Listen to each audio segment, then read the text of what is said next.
what is Rod Rosenstein's future. Also, John Ratcliffe is joining us from Texas, obviously former federal prosecutor. He is on the Judiciary and Homeland Security committees. And then we've got Kevin McCarthy, the majority leader, coming up talking about his bill to pay for the wall, build the wall, enforce the law. All right. Doesn't that sound good? It sounds interesting. Enforce the law. Do not change that channel because Maria will be here at the top of the hour. Thanks for coming in. Thank you so much. All right.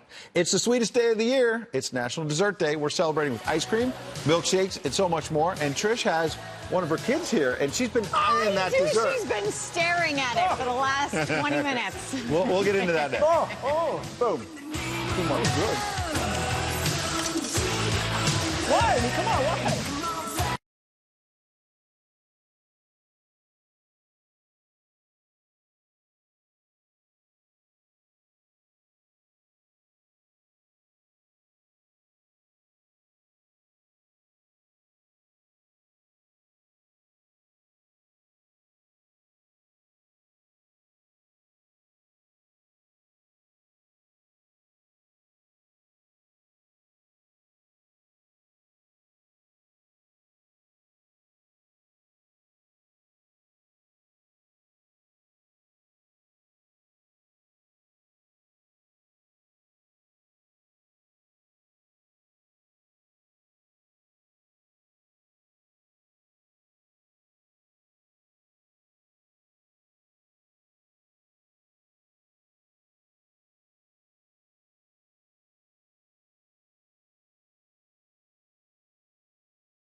Today is literally the sweetest day of the year. It is National Dessert Day. And here to help us celebrate, Chris Kammerer? Kammerer, right. He's the general manager of Sugar Factory NYC, and you look like a scientist right now. I am kind of a mad scientist. What do we have here? This is our Lollipop Passion Goblet. It's made without alcohol, but we have drinks that we can make with alcohol too, and kids and adults love this. It smokes, it's got magic, it bubbles, it's a lot of fun. Yes. And a lot of candy. All right, so take us through some of everybody's favorite desserts. Okay, guys. So, as you can see right here, I have our Rainbow Donut Ice Cream Sandwich. It's a donut we make in-house. Over the top, 2 scoops of ice cream, piled to the top. For the season, we have our Monster Mash Halloween milkshake right here. And we have our fantastic brownie ice cream sundae sandwich right there. For this month, we have our Pretty in Pink Insane Milkshake for breast cancer awareness. $1 goes to Susan G.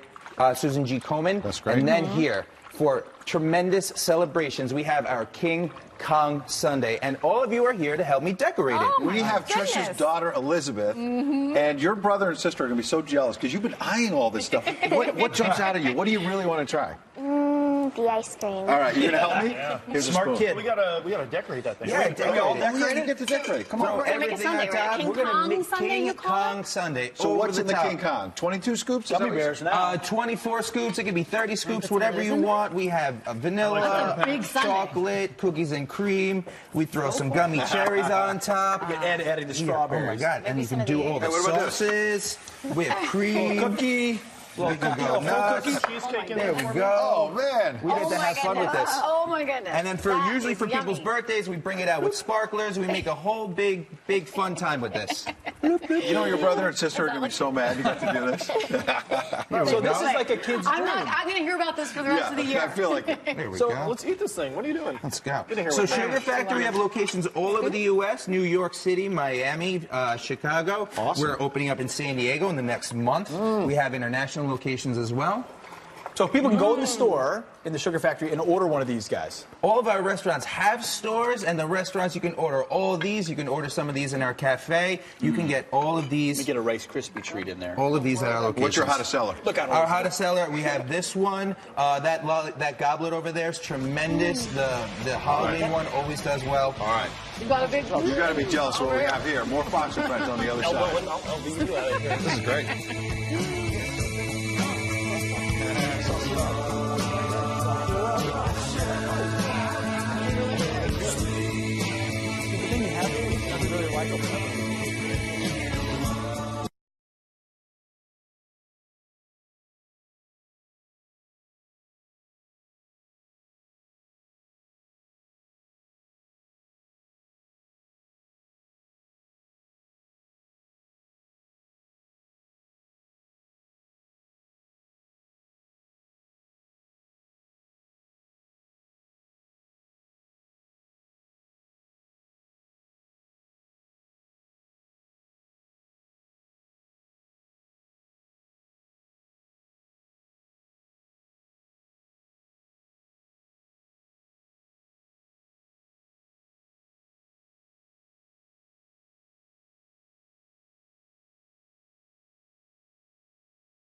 Debut.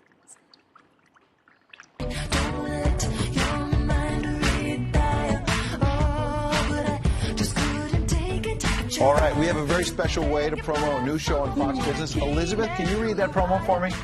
Trish Regan Primetime debuts Monday at 8 p.m. on FBN. That is perfect. Great job. Yes. Cheers. You must be so proud of your mom. She's gunning for my job. Yeah, she's doing a good job. Trish, thanks for being here. Good luck with the new show. Thank you, Ed. Thank you, Pete. All Thank right. you, Adam. It was really fun. It is. We have really some fun. eating to do here. You're going to help us with the dessert?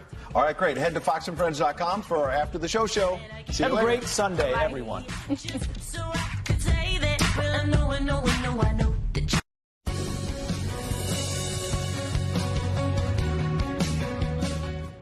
Good Sunday morning. Could Republican House lawmakers subpoena Deputy Attorney General Rod Rosenstein if he does not provide them with an on-the-record interview about reports he offered to wear a wire during meetings with President Trump? Well, the campaigner-in-chief makes the case for the GOP this midterm election, and U.S. diplomatic tensions with Turkey ease while intensifying with Saudi Arabia. Good morning, everyone. Thanks so much for joining us. I'm Maria Bartiromo. Welcome to Sunday Morning Futures.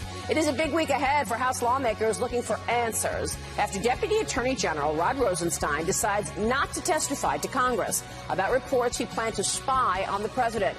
Rosenstein adamantly denies the claims, but not everybody is convinced. We talk with House Judiciary Committee members Jim Jordan and John Ratcliffe coming up. And the next steps to probing the DOJ and FBI actions in the run-up to the 2016 presidential election. Meanwhile, President Trump fires up the base during a rally in Kentucky last night. House Majority Leader Kevin McCarthy will join me talking about the state of play for keeping that chamber in Republican hands come November, as well as his bill that he just introduced to fully fund the border wall. Plus, the release of American pastor Andrew Brunson by Turkey may help repair strains with that NATO ally. But now cracks emerge with Saudi Arabia after a Washington Post columnist disappears and is presumed dead. All those stories and a lot more this morning right now as we look ahead on Sunday Morning Futures.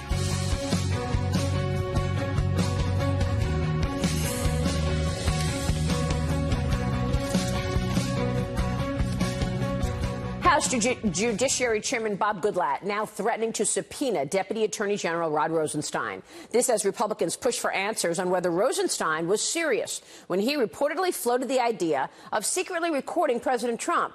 We have two members of the Judiciary Committee on the program this morning. Texas Congressman John Ratcliffe, a short time ago. He will be joining us momentarily. Right now, my first guest, Ohio Congressman Jim Jordan, is joining me. He also sits on the House Oversight and Government Reform Committee, and he is a member of the House Freedom Caucus. Congressman, it's good to have you on the program this morning. Thanks so much for joining us. You bet. Good to be with you this morning. I know you have a big week ahead in terms of testimonies. You've got Glenn Simpson was expected on Tuesday. Then on Thursday, James Baker. Friday, Nellie Orr. Let's talk first about Rod Rosenstein. He was supposed to meet with Congress. What happened? He didn't show up. Look, when you're the guy who in reality is running the Justice Department and the chairman of the committee that has jurisdiction over your agency asks you to come, you are obligated to come, and you are obligated to come and testify under oath. He didn't do that. So if it takes a subpoena, that's exactly what should happen. We need him to answer questions about all kinds of issues associated with the Trump-Russia investigation, but specifically the statement that's alleged that he said where he talked about actually recording the commander-in-chief of our great country, and he talked about the 25th Amendment. That's specifically what I want to ask him about. Now, he said that he was saying it sarcastically, that it was a joke. But since he said that he didn't really mean that in a serious way, we've heard from a number of people. Kim Strassel from the Wall Street Journal did an op-ed on this as well. You've got John Solomon from The Hill. And in John Solomon's op-ed, which was posted last week, he writes this, that basically this was the plan. He joined me last week on Fox Business Network on the morning program, Mornings with Maria. Here's what he told us. There are three separate FBI agents, McCabe, Lisa Page, and James Baker, the former FBI counsel, all who say this was a serious plot. This was not a joke. There was a real discussion in May, right after Comey was fired, about possibly taking out the president by recording him and then going to the cabinet, invoking the 25th Amendment. Just think how extraordinary that is. That's a political solution, and you've got the Justice Department and FBI, who are not supposed to be involved in politics, having the discussion. Joke or no joke, it's a serious matter, and it's a sort of an infringement of what the Justice Department and the FBI are supposed to do. I would expect Chairman Gowdy and lawmakers senators like Mark Meadows, Jim Jordan, possibly to issue a subpoena to force this issue with Rosenstein as early as today or early next week. I think that's a second thing to watch in addition to the contempt filing that we should see. Congressman, your take. No, exactly. He's got to come in and answer questions. Who else may have been in that room? I will tell you this, Maria. When Jim Baker was in his deposition 2 weeks ago and was asked about this, he was as serious as you could be in describing what he understood took place in that meeting between Andrew McCabe and Rod Rosenstein, where Mr. Rosenstein talked about actually recording the President of the United States. So he needs to come in and answer our questions. And like I said, if it takes a subpoena, that's exactly what should be issued. So you were in the deposition with James Baker, the first one, and you're going to be with him this upcoming Thursday. What do you want to get from James Baker this week? Well, first of all, remember who this is. This is the FBI chief counsel. All kinds of things flow through him. So when he says that he believed Rod Rosenstein was serious about this alleged statement about recording the president, you got to take that with the weight that it comes with, because it's the FBI chief counsel. So we're going to ask him more about that. Our previous deposition was cut off early. We ran out of time, so we need him back in there where we're going to ask more about that specific meeting that took place, and then his conversations with people who were in that meeting, how those went, and who all he talked to. So all those things need to be asked. Well, it's interesting because you've spoken with him already, and then we know that he also met with the lawyer from the Democratic National Committee, Mr. Sussman. So tell us why that's important.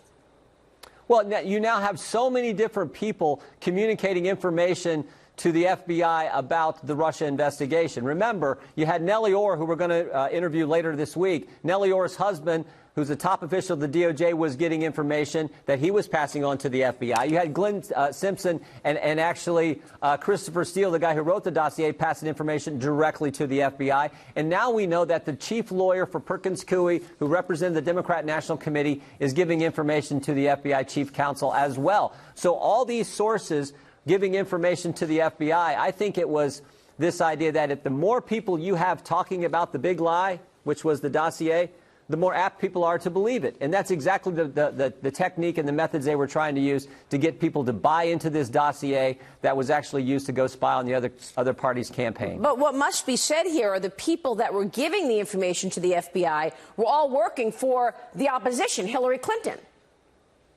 Bruce Orr's wife was working for the opposition.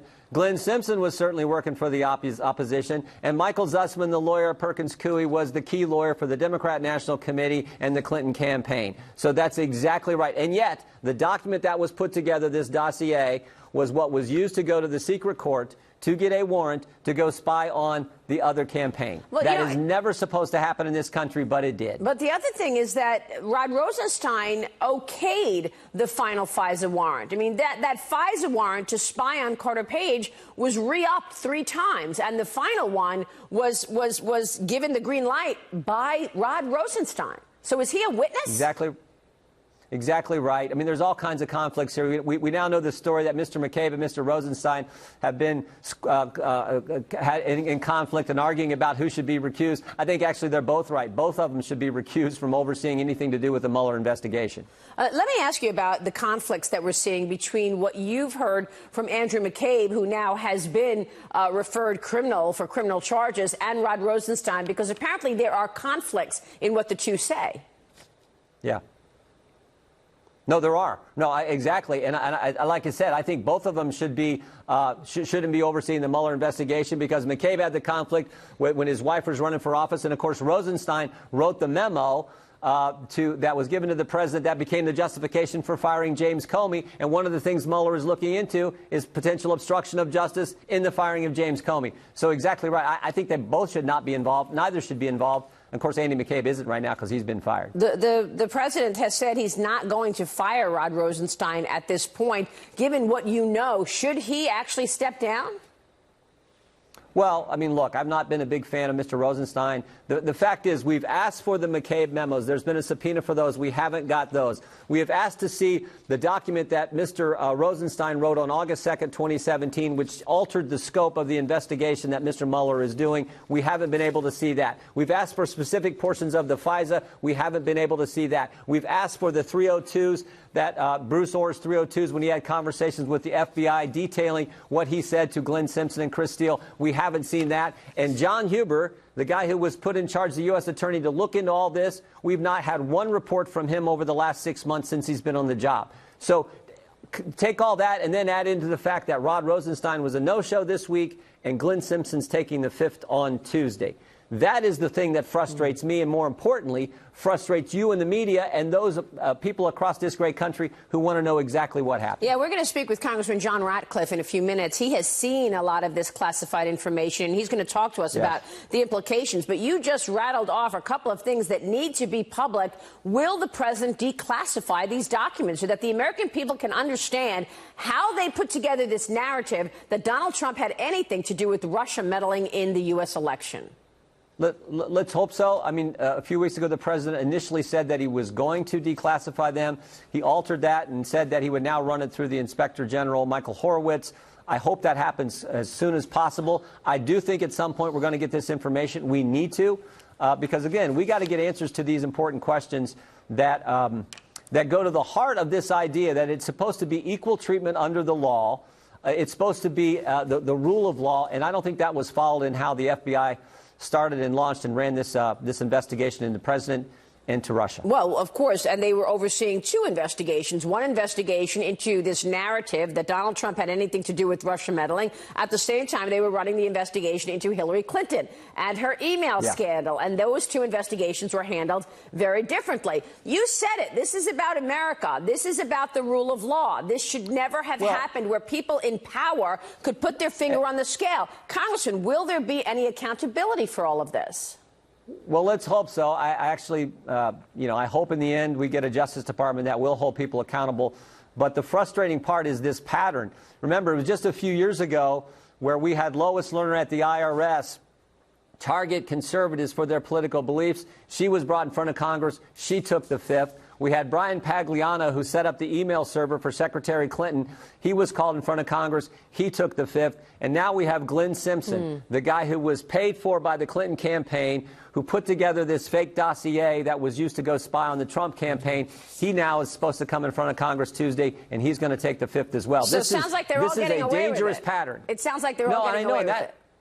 And that's the part that drives Americans crazy. This idea that there's now this double standard, one set of rules for us regular folk, but a different set if you're part of the politically connected class. And that is what is so wrong, and that's why I am bound and determined we're going to subpoena whoever we have to and get the answers, and hopefully have a Justice Department who will actually prosecute people who deserve it. But there is a big if there. If you hold on to the majority going into the midterm elections, all eyes are wondering if these investigations even continue. Because if the Democrats flip the House, we may never hear another word about these investigations. Then there's this. Some are calling it a new low in political discourse. Stay with us, Congressman. I got to get your take on the comments from some top Democrats that are raising red flags ahead of the midterm elections. Congressman Jim Jordan is with us. Stay here to react. Also ahead, Texas Congressman John Ratcliffe, as well as House Majority Leader Kevin McCarthy. Big show ahead. Follow me on Twitter at Maria Bartiromo, at Sunday Futures. Let us know what you want to hear from all of those people who are coming up. We are looking ahead right now on Sunday Morning Futures.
Welcome back. I'm back with Congressman Jim Jordan of both the House Judiciary and Oversight and Government Reform Committees. He's also a House Freedom Caucus member. And Congressman, as we went to break just a moment ago, we talked about the midterm elections. Things have gotten heated up with your detractors and the left throwing people out of restaurants, talking about, if you don't agree with us, there won't be any civility. Here's former AG Eric Holder and former presidential candidate Hillary Clinton just in the last 2 weeks. Watch. Michelle says that, when they go low, we go high. No. When they go low, we kick them. You cannot be civil with a political party that wants to destroy what you stand for, what you care about. That's why I believe if we are fortunate enough to win back the House and/or the Senate, that's when civility can start again. But until then, the only thing that the Republicans seem to recognize and respect is strength. Congressman, this is just extraordinary. We know one of your colleagues, Steve Scalise, almost died. He got shot in the baseball practice, almost dead. Thank God he's okay. So no civility until the Democrats are back in control. Your take? No, the left and the Democrats have taken the most extreme positions in American history. I said this the other day. They applaud Kaepernick when he disrespects the flag. They embrace Governor Cuomo when he says America was never that great. And they cheer on Maxine Waters when she says go out and harass anyone who supports the president. So I think this campaign, Maria, is real simple. The extreme and radical and crazy positions the left and the Democrats are now taking versus the amazing record under the leadership of President Trump over the last 20 months. I mean, think about it. Regulations reduced, taxes cut, economy growing at 4.2%, unemployment its lowest in 40 years. Gorsuch and Kavanaugh both on the court. We're out of the Iran deal. The embassy is, in fact, in Jerusalem, and the hostages have come home from North Korea. Frame it up like that, and if we do that, go run that kind of campaign, their craziness and what's been accomplished in the last 20 months, I think we win and we keep the majority, and they don't get to run out the clock and do all the crazy things they want to do if, in fact, they get power. So has sentiment changed post-Kavanaugh from your standpoint? What do the midterms look like right now from your standpoint? Will the Dems take over the House? Yeah, I definitely think it's helped Republicans for the American people to see us actually standing firm and getting done what we said we would get done. And the president has certainly done that. He's doing exactly what he promised he was going to do, what he campaigned on, and what he was elected to do. The House needs to do a better job, frankly. But if the Democrats take over, we will never get to build that border security wall that we promised the American people. We will never replace Obamacare. We will never defund Planned Parenthood. We will never reform welfare like we need to. So that's what's at stake. And I think that's exactly how we have to frame it up over the next 23 days and have that kind of energy and intensity. And if we do, I think we win and keep the majority. All right. We were going to keep following that. Congressman, it's good to see you this morning. Thanks very much. We will be watching. You bet. Thank you. Jim Jordan joining us. House Republicans may get a crack at two key players in their investigation into the anti-Trump dossier this upcoming week. The answers they could provide and why one of the biggest players in the investigation is refusing to testify. Texas Republican Congressman, member of the House Judiciary, John Ratcliffe, joins me next as we look ahead on Sunday Morning Futures. Back in a moment.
Welcome back. We just heard from Congressman Jim Jordan. My next guest is one of his colleagues on the House Judiciary Committee. He also plans to question some key players in their investigation into the FBI's handling of the Russia probe, as well as the Steele dossier this week. Glenn Simpson, the co-founder of the opposition research firm Fusion GPS that helped assemble the dossier, was expected to face the panel on Tuesday. He is rejecting a subpoena to testify. He says he's going to take the fifth, while former FBI General Counsel James Baker plans to testify on Thursday of this week. Nellie Orr worked as a contractor for the firm. She is the wife of the number 4 executive at the Department of Justice, Bruce Orr. She's set to testify on Friday. Let me bring in Texas Republican Congressman John Ratcliffe. He sits on the House Homeland Security Committee as well as the Judiciary. He is a former federal prosecutor. Congressman, it's good to see you this morning. Thanks very much for joining us. Morning, Maria. What's most important about this upcoming week? Well, as you know, we did subpoena Glenn Simpson, the Fusion GPS co-founder, the person who commissioned the infamous Steele dossier paid for by Hillary Clinton and the DNC. He has indicated through his lawyers that he plans to take the fifth or assert his Fifth Amendment rights against self-incrimination. The reason for that, Maria, is that Glenn Simpson had previously testified under oath to the House Intelligence Committee that he never met with Bruce Orr or discussed with Bruce Orr the Steele dossier prior to the October FISA application in 2016 or the 2016 presidential election. That is in direct contradiction to what Bruce Orr told me under oath last month. So I'm not surprised that Glenn Simpson is taking the fifth. He probably should. He's in real legal jeopardy. Very clearly, someone is not telling the truth. Nellie Orr, Bruce Orr's wife, certainly can shed some light with respect to that circumstance, but we also need to find out from Nellie Orr, who was paid $40,000 by Glenn Simpson and Fusion GPS for her work, including the work on the Steele dossier, why that fact, the fact that the wife of the number 4 person at the Department of Justice, who along with her husband had operational roles with respect to the Steele dossier, that fact wasn't disclosed by the Department of Justice when they presented that evidence to the FISA court. So where is the crime then? Is it her husband or is it her? She did all of this research, which was never verified, on Donald Trump, and then put it in this dossier and then put it on a little thumb drive and gave it to her husband at the DOJ, who wasn't even working on anything about Trump at the time. Well, ultimately, the questions with respect to the FISA court and the representations that were made, remember what we're talking about is the extraordinary measure of getting a warrant to spy on an American citizen. And if that was done under false pretenses with false information or false verifications, then that's violating someone's civil liberties under color of law, 42 U.S.C. 1983 violation. So that's why we need to talk to Nellie Orr and others to try and determine what the FBI knew, when they knew it, what the Department of Justice knew, when they knew it, and why those representations weren't fully disclosed to the FISA court. It sounds like there was a group at the top of the FBI and the DOJ who, frankly, didn't like Donald Trump, didn't want him to be president, so they just actively tried to stop him. Well, I think that's a fair summary. You know, the same folks that prejudged Hillary Clinton's innocence, prejudged Donald Trump's guilt, and the same names are the same folks whose conduct is at issue with respect to how evidence was presented or not presented to the FISA court. You've got to explain to me how it is that somebody who gave the green light on the FISA warrant based on all of this unverified information. I'm talking about Rod Rosenstein, the same guy who wrote a letter to have Jim Comey fired and then was upset that the president mentioned that he wrote the letter to get Comey fired. The same guy who is running the DOJ today, who has been sitting on documents that you and your colleagues have been asking for more information about how this all came up. This is the same individual who's overseeing the Robert Mueller investigation? Well, the reason for that, Maria, is that Attorney General Jeff Sessions has not appointed a special counsel. Think about the extraordinary circumstance that you just described.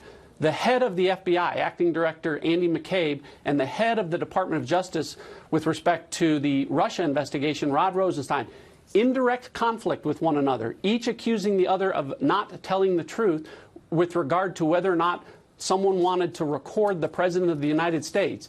That's why we have special counsel provisions.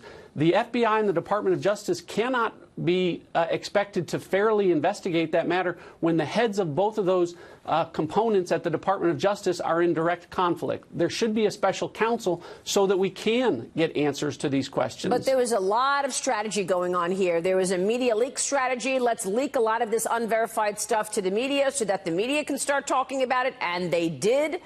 There were informants involved. There was a really significant strategy here in trying to take Donald Trump down, it appears to me. Why won't the president declassify all these documents so that the American people can clearly understand what happened here, rather than having this hint of Donald Trump had anything to do with it in the zeitgeist?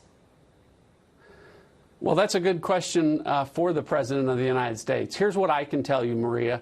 All of the documents that Chairman Nunes and others are seeking to declassify, to have the President declassify, I have seen them. And I can tell you, as a former federal prosecutor, my opinion is that declassifying them would not expose any national security information, would not expose any sources and methods. It would expose certain folks at the Obama Justice Department and FBI and their actions taken to conceal material facts from the Foreign Intelligence Surveillance Court. Let me give you an example that may put this in context without revealing anything that's classified. The underlying pretext to the entire Trump-Russia investigation, Maria, is this idea that George Papadopoulos, a Trump campaign associate, had a conversation with an Australian diplomat about getting Hillary Clinton's emails from the Russians. Hypothetically, if the Department of Justice and the FBI has another piece of evidence that directly refutes that, that directly contradicts that, what you would expect is for the Department of Justice to present both sides of the coin to the Foreign Intelligence Surveillance Court to evaluate the weight and sufficiency of that evidence. Instead, what happened here was Department of Justice and FBI officials in the Obama administration in October of 2016 only presented to the court the evidence that made the government's case to get a warrant to spy on a Trump campaign associate. Declassification would corroborate what I just related to you. Can Robert Mueller do this special investigation without looking at all of this? I mean, how is that investigation having any credibility if he's not actually looking at who did collude or who did work with the Russians? That issue, I would advocate for the appointment of a special counsel other than Robert Mueller to look at these specific issues. Yeah, but I want to know where the Mueller investigation is going. So where it's going, in my informed opinion as a prosecutor, is that it's winding down. I have watched closely what's been happening, and if you look at what the special counsel's office is doing, it's staffing down. Folks that are working with the special counsel team are leaving and going back to the offices from which they were detailed. At the same time, the special counsel is outsourcing and delegating investigative matters back to component agencies or component compartments within the Department of Justice and the U.S. Attorney's Office. All of that signals a winding down and is consistent with the special counsel indicating that it will accept now written answers from Donald Trump's lawyers about all matters collusion related to obstruction of justice related. I think at the end of the day, Maria, where we are headed here is no charges for collusion or obstruction with anyone associated with the Trump campaign, but a report from Bob Mueller outlining perhaps some questionable conduct, and we'll be left arguing with our Democratic colleagues whether that rises to an impeachable offense, even if it's not criminal in nature. All right, let's take a short break. We have a lot more to cover with you, Congressman, Texas Congressman John Ratcliffe. Up next on Saudi Arabia, it says it will not be threatened after President Trump warns of severe punishment if the country is responsible for the disappearance of the Washington Post columnist. Back in a minute.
Welcome back. I'm back with Congressman John Ratcliffe.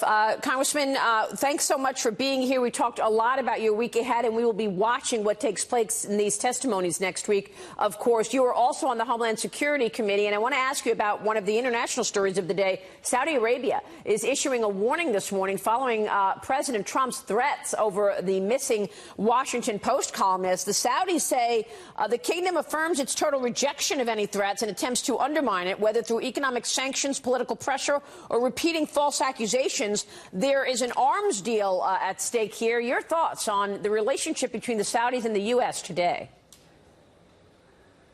Well, Maria, very clearly, this is a gruesome allegation that the Saudi government was involved in the slaying or alleged slaying of Mr. Khashoggi.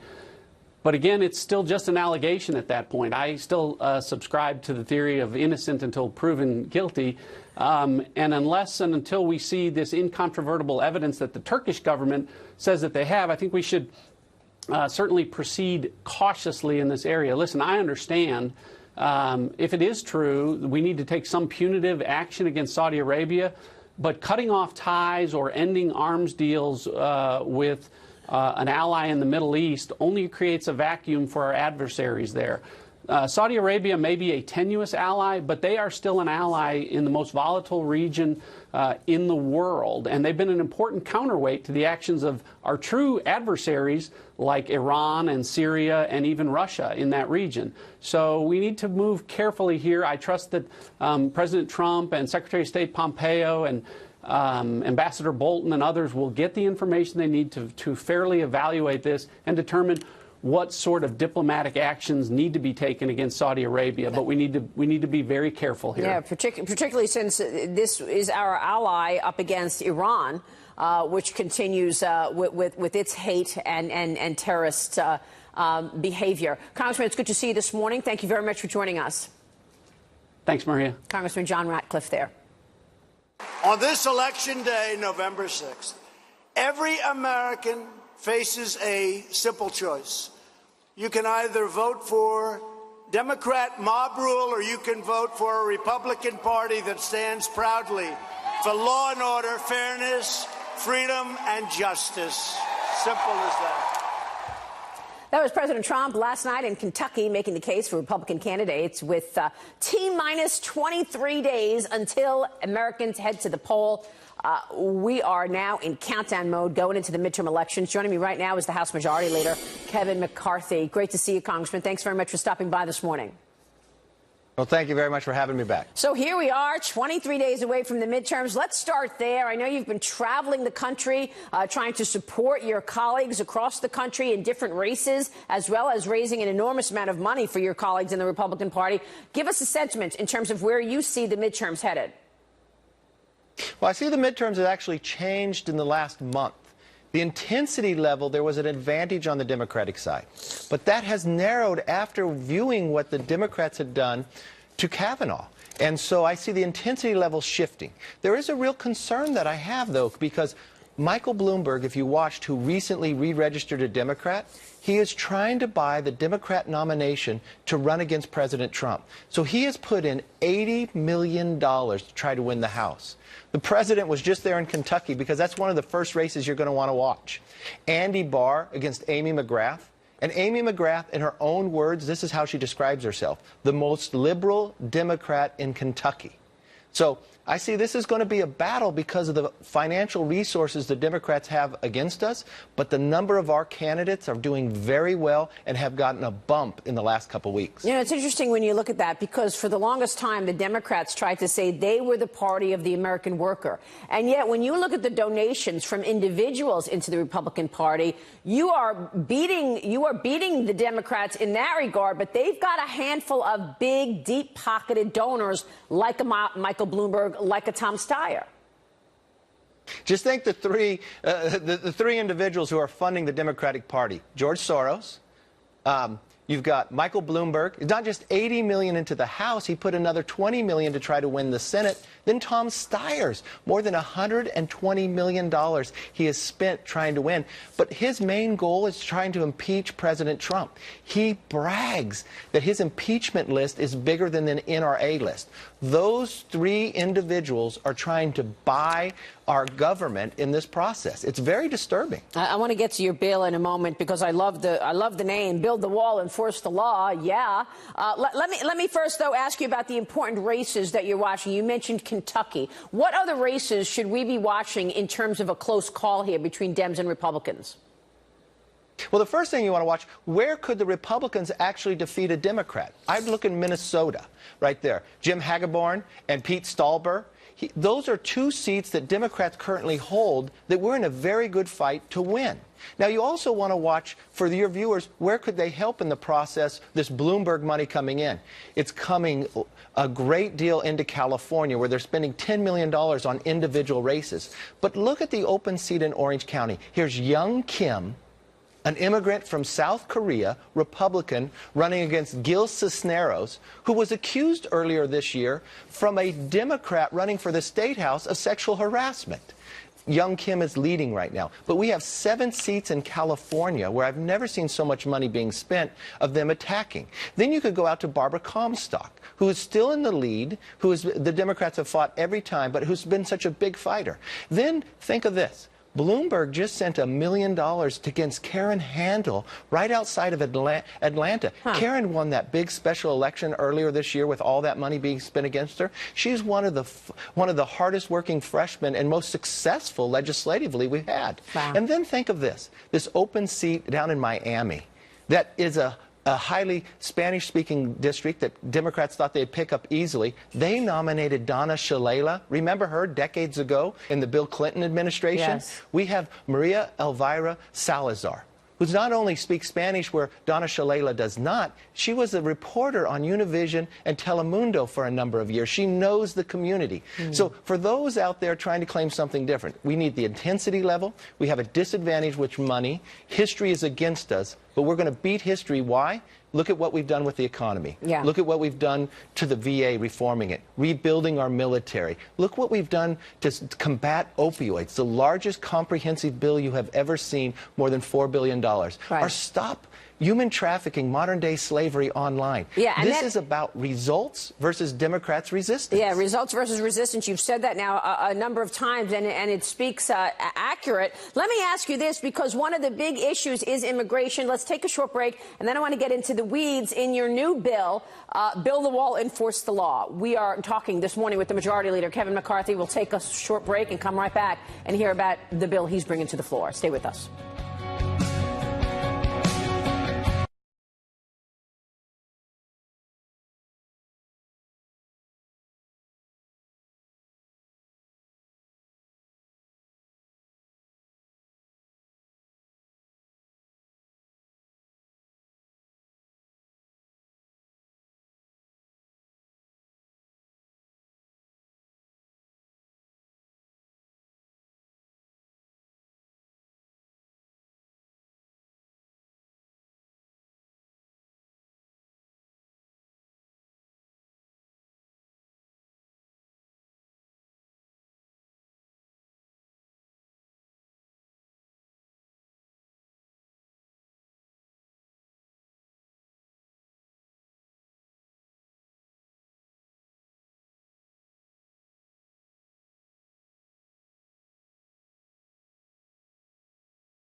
Welcome back. I'm back with House Majority Leader Kevin McCarthy. And Congressman, you have introduced a bill to fund the border wall. Tell us about it. Where does the money come from and where does the money go?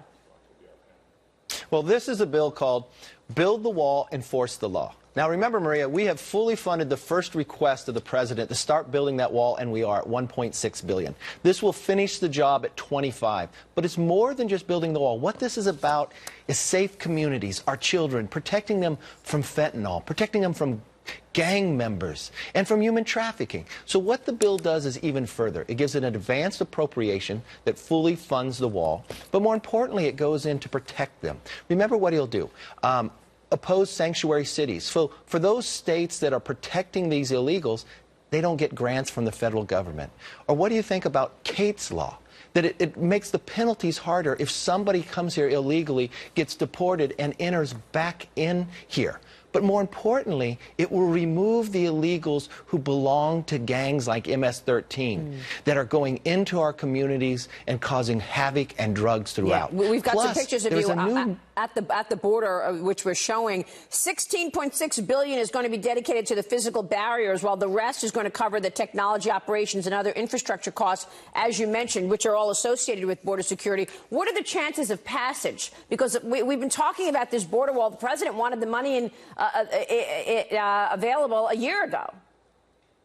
And you know, we have worked through the appropriation process, and in the House we had the $5 billion in it, but that has really frustrated me in the past, so why don't we advance it all? That's why I introduced the bill. When we go back in session, we will vote on this in the House. This is what we'll be taking up with the DHS appropriation bill. In the Senate, they have been lower, but look at what the Senate has been able to achieve when they worked together, fought hard, and stayed with Justice Kavanaugh. I believe we can get this done. That's why I introduced it. That's why we will fight for it. And more importantly, there's another element of this bill. You know what's happening out there in these Democrat-controlled liberal cities? They are now allowing illegals to vote, devaluing all of our votes, especially those naturalized citizens who become an American citizen, taking away their power. They legally allow illegals to vote in school boards and others. And now even in California that registers to vote at the DMV, their own government acknowledged they made a mistake and have registered illegals to vote throughout. Wow, yes, this is a real concern I have. Right? And when we put this on the floor, the Democrats voted against